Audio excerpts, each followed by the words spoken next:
Hello दोस्तों, नमस्कार। मेरा नाम है अवनीश पाठक। मैं स्वागत करता हूं आप सबका बीपीएससी स्कूल में। दोस्तों, हमने इसका पार्ट 1 पहले कर लिया है। ये important books of ancient history है। आज हम पार्ट 2 शुरू करने जा रहे हैं। तो आइए देखते हैं। ये किताब है रघुवंश बाय कालिदास। ये एक एपिक महाकाव्य है with 1564 stanzas. Explain genealogy of Lord Rama's Raghuvansh. ये लॉर्ड राम के रघुवंश के जीनोलॉजी को एक्सप्लेन करता है, जिसकी शुरुआत होती है राजा दिलीप से, जो जाता है अग्निवर्ण तक। तो दोस्तों, ये एक्सप्लेन करता है literally figure of literary figure of Raghu is said to have been influenced by Gupta king Chandragupta Vikramaditya. तो ये जो रघुवंश है, ये रघुकुल के बारे में एक्सप्लेन करता है। आइए देखते हैं दूसरी किताब, जिसका नाम है कुमार संभव। ये भी महाकवि कालिदास द्वारा ही लिखी गई है। ये epic poem regarded as the finest work of Kalidas, इसको कालिदास का फाइनेस्ट वर्क कहा गया है। Regarded as the greatest kavya poem in classical Sanskrit में इसे ग्रेटेस्ट काव्य पोयम कहा गया है। Talks about the birth of Kumara, यानी कार्तिकेय, जो कि भगवान शिव और पार्वती के पुत्र हैं। यानी कि कुमार संभव में भगवान कार्तिकेय के बारे में लिखा गया है, जो भगवान शिव और माता पार्वती के पुत्र हैं। वही तीसरी किताब अगर आप देखें तो ये भी कालिदास द्वारा लिखी गई ही किताब है। इस पुस्तक का नाम है ऋतु संहार बाय कालिदास। जी हाँ, इसका नाम है ऋतु संहार बाय कालिदास। दोस्तों, इस ये मिनी एपिक पोयम, इसमें 6 सर्ग हैं। 6 सर्ग रेफर्स टू 6 सीजन। जैसा कि इसका नाम है ऋतु संहार, ये ऋतुओं पर बेस्ड ये किताब है। Mentions the feeling, emotion and expressions of lovers in 6 season, considered to be the earliest work of Kalidas. इसे कालिदास के अर्लीस्ट वर्क में कहा गया है। अब अगले बुक की ओर चलते हैं, जिसका नाम है मेघदूत। ये भी लिखा है कालिदास ने, महाकवि कालिदास ने। ये स्टोरी ऑफ यक्ष और नेचर स्पिरिट है, who was banished by his master to a faraway place for a year and begged a cloud to deliver a message to love of his life। ये भी प्रेम पर आधारित ही एक पुस्तक है। जी हाँ, इसका नाम है मेघदूत बाय कालिदास। दोस्तों, अगला जो बुक है, अगली जो किताब है, ये अमरकोश है। जी हाँ, इस किताब का नाम है अमरकोश। ये लिखा है, ये पॉपुलर संस्कृत डिक्शनरी है दोस्तों। ये जो अमरकोश है, ये अमर सिम्हा द्वारा लिखा गया है, जो एक पॉपुलर संस्कृत डिक्शनरी है। Amar Simha is said to have been one of the 9 gems that adorned the throne of Vikramaditya. wrote as 3 book called Trikanda. इन्होंने 3 किताबें लिखी हैं, इसलिए इसको त्रिकांड कहा गया है। तो दोस्तों, अगली किताब का नाम है पंचतंत्र बाय विष्णु शर्मा। बचपन में आपने पंचतंत्र की कोई ना कोई कहानी जरूर सुनी होगी। तो अगला बुक का नाम है Panchatantra by Vishnu Sharma.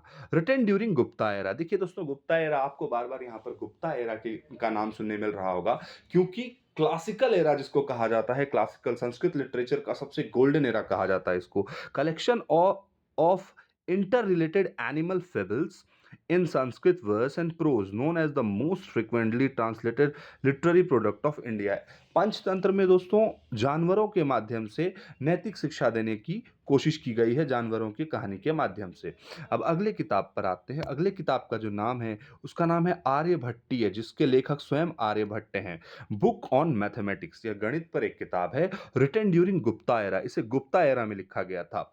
Aryabhata took the earth to spin on its axis, explain how to use alphabets to represent large decimal number। यहाँ पर अल्फाबेट की रिप्रेजेंटेशन को दिखाया गया है, बड़े डेसिमल नंबर को रिप्रेजेंट करने के लिए। वहीं अगर अगले किताब की हम बात करें, तो इसका नाम है बृहत संहिता। जी हाँ, इस किताब का नाम है बृहत संहिता। बृहत संहिता बाय वराह मिहिर, वराह मिहिर द्वारा लिखी गई है ये पुस्तक, जिसका नाम है बृहत संहिता।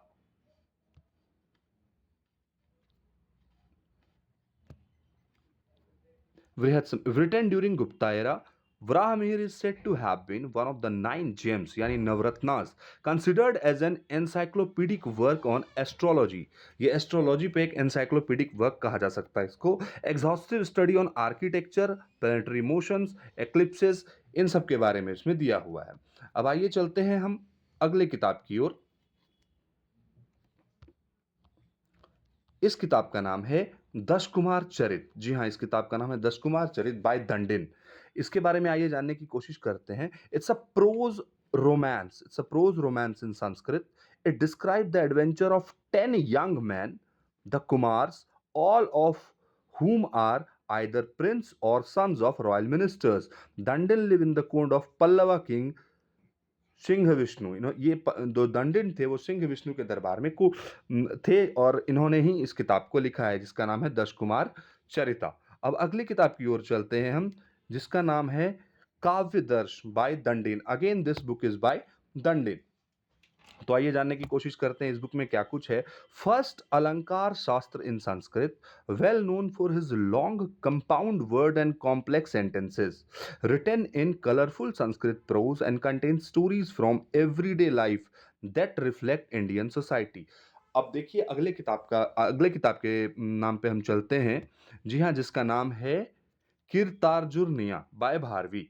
कीर्तार्जुनिया बाय भारवी, ये भी बहुत इंपॉर्टेंट है। अगर आप बात करेंगे कि संस्कृत के छात्र जो आपको दिखेंगे जो ग्रेजुएशन और मास्टर्स में हैं, वो इन सारे किताबों को अलग अलग करके स्पेशली पढ़ते हैं। तो आइए हम देखते हैं इन किताबों में क्या है। Describes combat between Arjuna and lord Shiva at Indra Indrakiladri, predominantly features the Veer Ras or the mood of valor. Bharvi said to be contemporary of Kalidas, but it is widely assumed that he was from South India.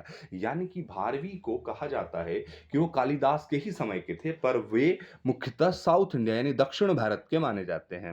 अब एक किताब का नाम आता है यहाँ पर जिसका नाम है लीलावती। लीलावती लिखा भास्करा टू ने। Treatises on mathematics subjects, first volume of his main work, the Siddhant Shiromani, alongside the alongside the Bij Ganit, alongside the Bij Ganit or Grah Ganit and the Goladhyaya, gives value of pi as 22/7 in the book। देखिए पाई की जो value 22/7 यानी 3.14 के लगभग जो दी गई है, वह एंशियंट हिस्ट्री बुक लीलावती में भास्कर टू के द्वारा दी गई है। तो यहाँ से आपको देखने मिल सकता है कि देखिए एंशियंट टाइम में ही पाई जैसे संख्या का वैल्यू निकालने में सक्षम थे उस टाइम के राइटर और उस टाइम के जो मैथमेटिशियन थे। आइए चलते हैं हम अगली बुक्स की ओर। अगली जो किताब है उसका नाम है मत्त विलास प्रहसन बाय महेंद्र वर्मन वन। देखिए जो महेंद्र वर्मन वन द्वारा ये किताब लिखी गई है, इसके बारे में कहा जाता है कि short one act Sanskrit play by Pallava king Mahendra Varman द्वारा लिखी गई है ये। Written in early 17th century, known as farce of drunken sport, pokes fun at Kapalika and Pashupata, Saivite sect of Tamilakam. अब अगले किताब की ओर चलते हैं जिसका नाम है विक्रमन कचरिता बाय बिल्हन। ये बिल्हन ने लिखा है। आइए जानते हैं इस किताब के बारे में। Bilhan was Kashmiri poet, lived in the court of Western Chalukya king Vikramaditya, described as the victories of the Western Chalukya king Vikramaditya. Vikramaditya appointed Bilhan in his empire as Vidyapati. इन्होंने उसको अपने एम्पायर में विद्यापति के रूप में कहा था। तो अगला चलते हैं हम काव्य मीमांसा बाय राजशेखर। जी हाँ, अगली किताब का नाम है काव्य मीमांसा, जिसके लेखक हैं राजशेखर। देखिए दोस्तों, Rajshekhar lived in the court of Gurjara Pratihara king के कोर्ट में राजशेखर रहते थे। Described himself as teacher of Pratihara king Mahendra Pal, practical guide for poets in which he has explained the element and composition of good poem। तो जो काव्य मीमांसा है ये कविता के बारे में लिखी गई बुक है जिसको राजशेखर ने लिखा है, जो कि गुर्जर प्रतिहार राजाओं के कोर्ट में रहा करते थे। अब एक और किताब का नाम यहाँ पर आता है जिसका नाम है कर्पूर मंजरी। जी हाँ, इस बुक का नाम है कर्पूर मंजरी बाय अगेन राजशेखर।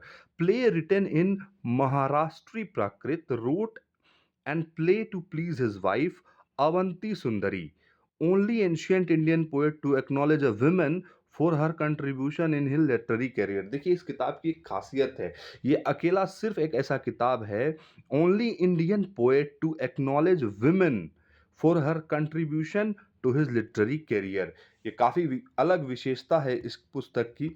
आइए अब चलते हैं अगली पुस्तक की ओर।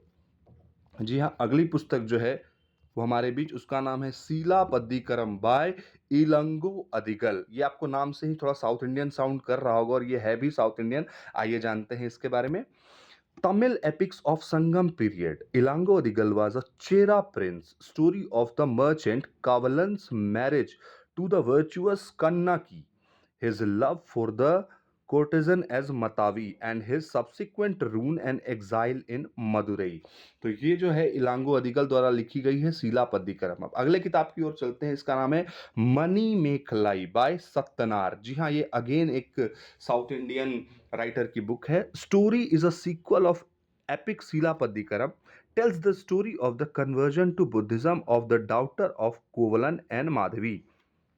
जी हाँ, ये डॉक्टर ऑफ कोवलन एंड माधवी के बारे में लिखा गया है। Author comprising Buddhism comparing Buddhism with other religion prevailing in India. इस किताब में बुद्धिज्म को भारत में जो और बाकी दूसरे धर्म से उनसे कंपेयर भी किया गया है। अब चलते हैं अगली पुस्तक की ओर, जिसका नाम है Tolkappiyam by Tolkappiyam.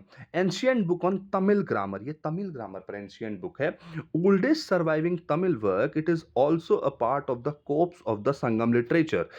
Also gives an idea of the political and social scenario at that time. अब अगली किताब की ओर हम चलते हैं, जिसका नाम है तिरुकुरल बाय तिरुवल्लुवर। जी हाँ, तिरुवल्लुवर जो है संत कवि थे उस जमाने के। आइए जानते हैं इस पुस्तक के बारे में हम कुछ। Classical Tamil language text consisting of 1330 short couplets, considered one of the greatest work on ethics and morality, composed after the Sangam period. It emphasized non-violence and moral vegetarianism। तो आइए चलते हैं अब अगले किताबों की ओर कि और कौन कौन से बुक हैं।